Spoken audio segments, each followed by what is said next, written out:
जरासंध को मारने के लिए बलराम जी ने पकड़ लिया। बलराम मारना चाहते थे उसे, लेकिन भगवान ने उन्हें छुड़वा दिया। कहा इस समय दाऊ जरासंध के मारने का समय नहीं आया है, क्योंकि यदि जरासंध को आज मार दिया जाएगा तो धरती के कोने कोने के राक्षसों को पकड़ने के लिए, मारने के लिए धरती पर भटकना पड़ेगा। और यदि इसे छोड़ दिया जाएगा तो ये कोने कोने के राक्षसों को पकड़ करके यहां लाएगा और हम यहीं बैठ करके उनके आने का इंतजार करेंगे, उन्हें सबको मार देंगे बारी बारी करके। यही भगवान की नीति थी। इसी नीति से जरासंध को छोड़ दिया। और जरासंध हार मानने वाले लोगों में से नहीं था। अब की बार दुगनी फौज लेकर के आया। दूसरी बार भी भगवान ने उसे छोड़ दिया। जरासंध मानने वाला नहीं था। तीसरी बार आया, चौथी बार आया, कई बार आया। जितनी बार आया उतनी बार भगवान ने उसे पराजित किया। और उसकी जितनी सेना थी, साथी थे, सबको संहार करते जाते थे, जरासंध को छोड़ देते थे भगवान। और विश्वकर्मा से भगवान ने द्वारका की रचना करवाई। तब विश्वकर्मा से अदुराई, सागर मध्य निज पुरी बनवाई।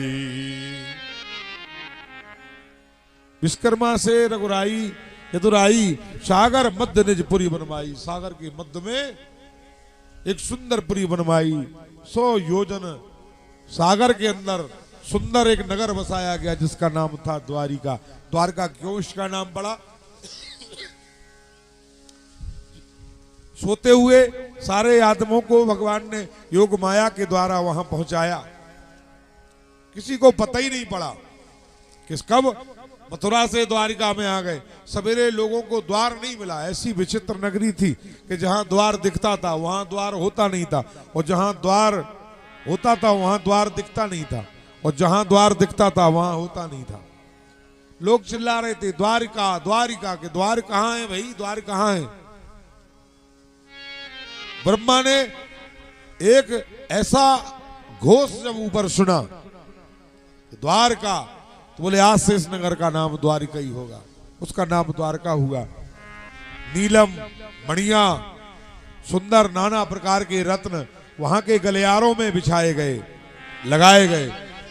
सुधर्मा नाम की सभा थी जिसमें किसी को कभी आलस नहीं आता था, नींद नहीं आती थी, गर्मी नहीं लगती थी, ठंड नहीं लगती थी, भूख नहीं लगती थी, प्यास नहीं लगती थी। ऐसी सभा थी जिसमें कोई झूठ नहीं बोल पाता था। भगवान बैठ करके उस सभा में जहां पर न्याय करते थे, ऐसी सुंदर सुधर्मा नाम की द्वारका की सभा थी। द्वारका के नगर को जितना भी वर्णन किया जाए उतना कम है। बड़ा ही सुंदर नगर था, दिव्य नगर था, दिव्य वहां की झांकी थी, दिव्य वहां का नगर था। भगवान युद्ध करने के लिए कालिया यवन और जरासंध के मध्य में आए। भयंकर युद्ध हुआ। हजारों वीरों को भगवान राक्षसों को काटते हुए वहां से भागे। भगते भगते धवलागिर कंदर में आए, जहां पर मचकुंद नाम की गुफा थी। राजा मचकुंद देवासुर संग्राम में युद्ध करते करते थक गए थे और ब्रह्मा से वरदान मांग करके सो गए, जो भी मुझे सोते से जगाए वो जल करके राख हो जाए। अपना पीतांबर भगवान ने उड़ा के मचकुंद को, और अंधेरी गुफा में भगवान छुप गए। गुफा में जैसे ही कालिया यवन ने प्रवेश किया, पीला पीतांबर देख करके जान गया कि यही कृष्ण है, और मेरे डर के मारे ये छुप गया है। एक लात मारी कृष्ण समझ करे जब मचकुंद में, लागत लात खोल द्रग दो,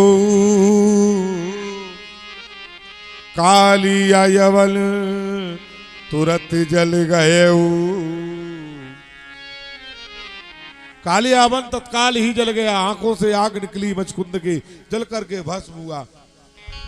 ऐसा जरासंध ने जब आग लगी गुफा में देखी, डर के मारे भाग गया।